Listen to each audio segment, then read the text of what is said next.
seandainya Ukraina dan Rusia berdamai dengan Pak Jokowi sebagai penengahnya, besar kemungkinannya itu Pak Jokowi akan mendapatkan penghargaan Nobel perdamaian. Karena perang itu tidak mensejahterakan. Banyak warga sipil yang tidak bersalah menjadi korban dengan ego-ego kedua pemimpin pastinya. AM to the PM, PM to the AM. If I quit your PM, I still rock with Save Home. If I quit this season, I still beat the Assalamualaikum warahmatullahi wabarakatuh. Selamat sore teman-teman Kacamata Hitam. Apa kabar semuanya? Hari ini kita bangsa Indonesia cukup berbangga hati. Tanggal 15 bulan 11 2022 Indonesia menjadi tuan rumah G20. Acara ini yang cukup meriah diacarakan di Bali ya. Ini kita mau bicara sedikit singkat tentang G20. G20 adalah kelompok yang terdiri dari 19 negara dengan perekonomian besar di dunia ditambah dengan satu organisasi antar pemerintah dari supranasional yaitu Uni Eropa. Pendiri dari G20 adalah G7, didirikan pada tahun 2008. Ketua acara G20 edisi sekarang dipimpin oleh Bapak kita tercinta Joko Widodo, Presiden Indonesia 2022. Lokasi di Nusa Dua Bali, Indonesia. Tanggal pendirian dari G20 adalah 26 September.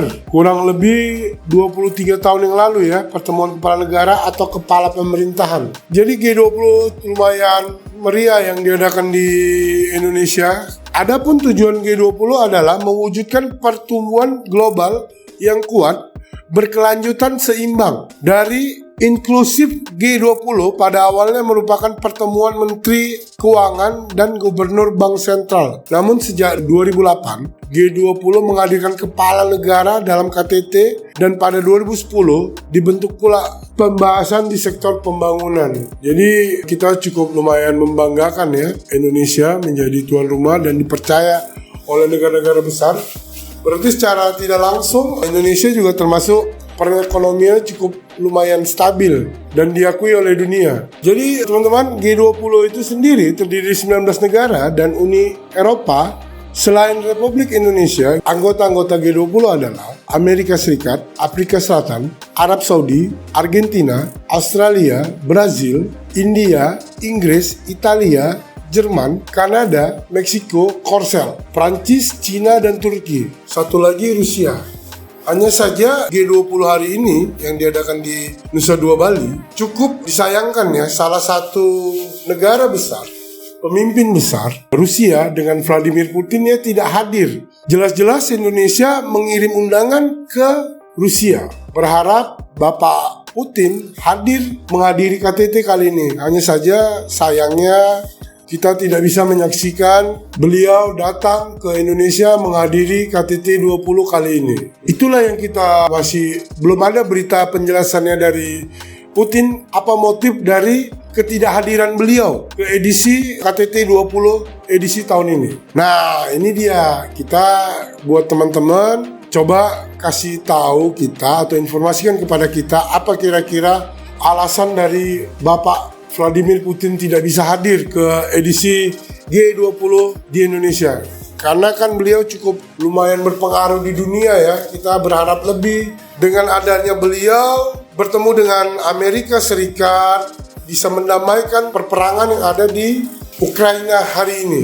Jadi besar harapan kita dengan Pak Jokowi menjadi tuan rumah dan juga Pak Jokowi sempat datang ke Rusia untuk mengundang Pak Putin. Berharap kita sih edisi ini dengan Pak Jokowi menjadi orang tengah bisa mendamaikan antara Ukraina dan Rusia. Jadi dengan begitu kan kita bisa melihat begitu besarnya pengaruh Pak Jokowi. Hanya saja ya cukup disayangkan ya Pak Putin nggak datang.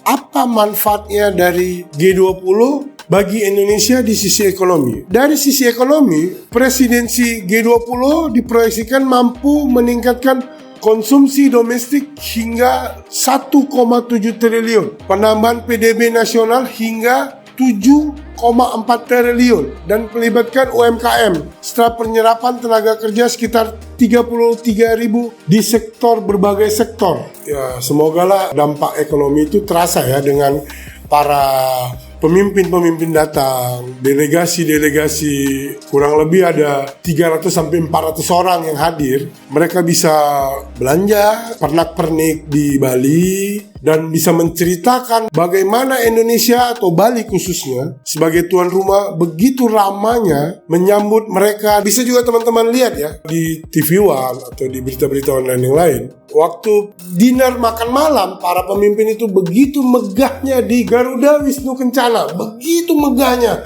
begitu besarnya perhelatan ini, dikemas begitu indah ya teman-teman. Kita cukup bangga kita ini. Di dada saya hari ini saya menggunakan jaket ini. Banggalah kita kepada Pak Jokowi. Salam hormat, respect kita kepada Bapak, mampu menjadi tuan rumah yang baik. Merinding saya Bapak begitu menyebut Bapak baik. Jadi begitu amannya, begitu tertibnya. Salah satu peserta G20 di pemimpin Prancis pulang dari gala dinner pemimpin itu, dia pulang dengan jalan kaki ke hotelnya. Teman-teman juga bisa lihat lah ya di sosial media atau di berita online. Beliau menggendong masyarakat Indonesia sampai beliau berkata dia merasa nyaman, aman. Ya enggak juga Bapak pindah kemari Bapak juga dipilih jadi presiden Pak, enggak otomatis begitu. Tapi Bapak bisa jadi warga negara kehormatan di bangsa ini. Jadi besarlah harapan kita, semoga dari G20 ini manfaatnya secara nasional, Indonesia tersebar, diberitakan dengan yang baik-baiknya saja, bahwa wisatanya sudah lumayan baik dan ada perwujudan damai di dunia efek dari G27 yang diadakan di Indonesia. Nah ini dia teman-teman, kita mau bicara kenapa. Pasti teman-teman semua tanya-tanya ya, kenapa Indonesia yang dipilih. Nih kita baca nih ya sama-sama ya. Kenapa Indonesia bisa menjadi tuan rumah G20? Nih kita jelasin. Alasannya bergabung Indonesia dalam G20 adalah posisi yang dianggap strategis, khususnya di kawasan Indonesia. Ya, benar. Indonesia dinilai sebagai emerging ekonomi dengan potensi ekonomi sangat besar, sehingga layak mewakili kelompok negara berkembang di kawasan Asia Tenggara. Apalagi Indonesia memiliki sumber daya alam yang begitu besar dan begitu sumber energi yang begitu melimpah ruah. Ini yang dialami oleh Eropa saat ini ya. Dengan perangnya Ukraina dan Rusia, harga minyak begitu melonjak. Pasokan minyak ke dunia Eropa khususnya cukup memprihatinkan. Sama seperti mungkin teman-teman ada juga lihat ya, Elon Musk ada video bicara di acara G20 ini dengan menggunakan baju batik dengan latar belakang lampu mati. Nah itu tanda tanya sama kita. Pesannya yang kalau kita anggap ya darurat lah, berarti di Amerika dan Eropa darurat. Dan tidak mungkin juga kan seorang Elon Musk di rumahnya gensetnya rusak dan tidak diperbaiki, mati lampu di rumah Elon Musk. Jadi karena krisis dari energi ya, Indonesia memiliki minyak yang berlimpah, batu bara yang begitu meruah, karena kita memiliki alam yang begitu besar. Jadi besarlah dari dampak dari G20 ini untuk membantu secara global ya. Jadi besar harapan kita seandainya Ukraina dan Rusia berdamai dengan Pak Jokowi sebagai penengahnya, besar kemungkinannya itu Pak Jokowi akan mendapatkan penghargaan Nobel perdamaian. Karena perang itu tidak mensejahterakan. Banyak warga sipil yang tidak bersalah menjadi korban dengan ego kedua pemimpin pastinya. Oke lah teman-teman semua, kalau bisa bagi teman-teman yang sedikit paham soal G20 bisa komentar, dan jangan lupa lah bantu subscribe dan like-nya. Assalamualaikum warahmatullahi wabarakatuh. Merdeka, merdeka.